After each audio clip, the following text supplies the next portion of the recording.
Hello and welcome. This is Alchemistexe, and so I am doing some summoning for Imbibitor Lune, my current favorite character, at least lore-wise, in Honkai Star Rail. And after the summoning part is done, because this footage was recorded the day his banner came out, afterwards we'll showcase something recorded earlier today, and that is a boss fight with Phantylia with how he is currently raised at this moment. Well, he's not completely maxed out, he's definitely up there in terms of investment. So we got a 5-star, and it is Imbibitor Lune. So that was very, very lucky. That is the third 50-50 that I've won in a row. And in terms of the units that I wanted the most, I now have both of them, Kafka and Imbibitor Lune. Blade was a happy accident, and the unit that I did not know that I needed the most, because insofar as the amount of content that I've cleared in the game, Blade has definitely been a very, very valuable character to have, just mostly because of his versatility. Now, speaking after I've raised Imbibitor Lune, they're very similar in their approach to how they damage enemies. However, they are also somewhat opposite. While Blade is incredibly versatile in the teams that he can run with, basically all you need is a skill point neutral team and you're fine. He can just jump in there and do damage, and there's not much to worry about as long as you've got someone to keep him from killing himself. Which, in all honesty, even then, if you get attacked enough, and as long as you don't get too much damage at once, he can honestly self-sustain quite well just with between his ult and his follow-up attack. But Locha, nonetheless, most of the time is more helpful than not, unless you've got a situation where you're doing more damage or raising more crit rate by being at lower health. Now, Imbibitor Lune, on the other hand, he feels a little bit odd to me as a destruction unit. Like, they're known for often blasting enemies, and he does do that, but there's really nothing in what he does that really interacts with, like, being tanky in any way. So, I don't know. I think that he's like an erudition unit disguised as a destruction unit, and I think that's probably has to do with light cones. Because if you had been an erudition unit, there would have been some pretty good options for just, like, giving him just unconditional damage bonus based on his ER cost, and his energy cost for his ult. That's like the battle pass light cone. So because light cones for destruction are not too great, at least the ones I've got to choose from are not too great, and just kind of looking for the best options that aren't signatures, there's really not much. I think that's probably why he's destruction. That's the general consensus. I've heard that in multiple places, and I agree with it. Nonetheless, though, that, downside aside, even when you don't have much going on in terms of light cones, his just base ability to do a ton of damage, you're not going to be in a bad place. Like, just do what I did and stick the On the Fall of an Aeon, which is the simulated universe destruction cone. Just give him that. You'll be fine. It's not going to stop him from doing a decent chunk of damage. The biggest restriction, more so than the light cones that I see, that I've experienced thus far, is just the sheer lack of teammates that work in a way that, assuming that I want to do his fully charged attack every single time he takes a turn. If you are more flexible and willing to give up that damage, then you've got more options. But I figure the point of him is to do a big nuke every turn, so what I did, this is like basically the one team that I have that I use for him.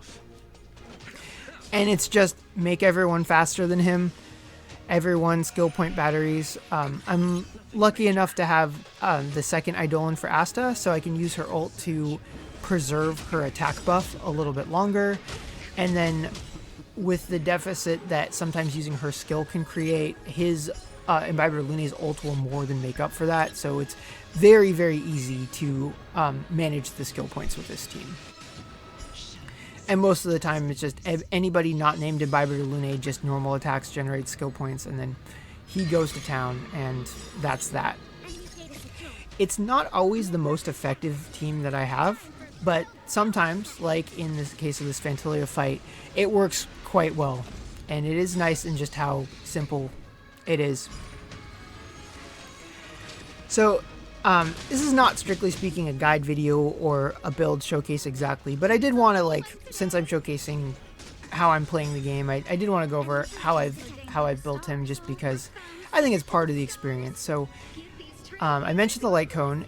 The relic set that I have on him is the 4-piece quantum set. So, while the 2-piece is useless for him, the 4-piece set, just ignoring a fraction of defense, is just so good that it's hard to pass up. I was really struggling getting good pieces in the imaginary domain, and I'm not working on a fire character right now, so it felt really, really wasteful.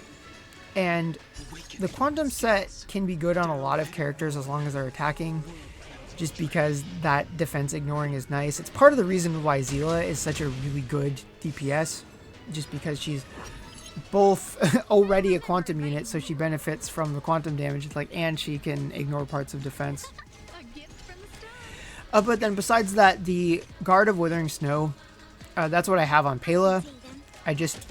Because I was already going for the quantum set anyway, I'm also working on Qingxue.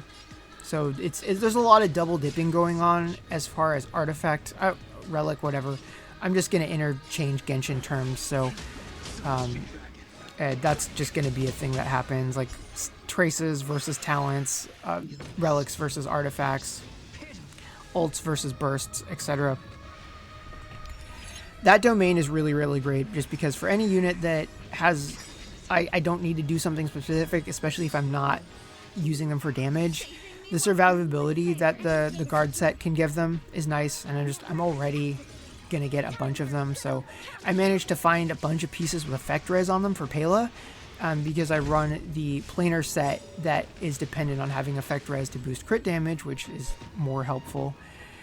I still haven't finished farming a good set for the attack boosting set that I want to get for Asta, so instead I just have a break effect set on her, so when enemies are weak to fire, she can be really, really helpful for her break, especially when there's only one target, in addition to her buffing and turn advancement.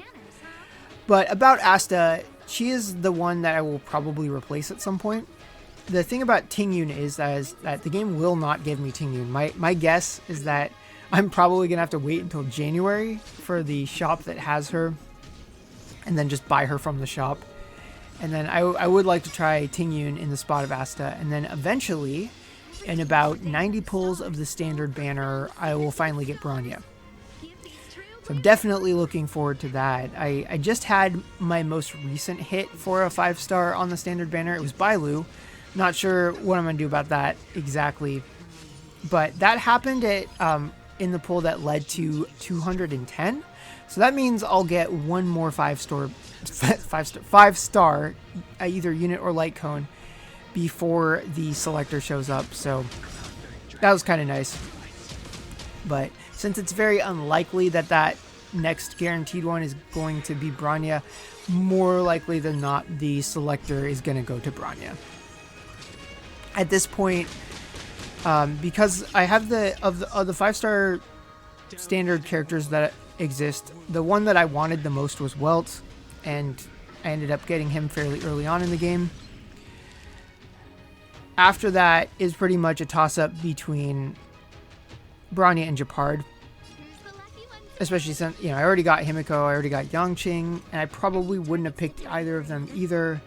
Probably wouldn't have picked Bailu, so at this point, I think because I'm pretty happy defensive-wise, I don't do a lot with shields.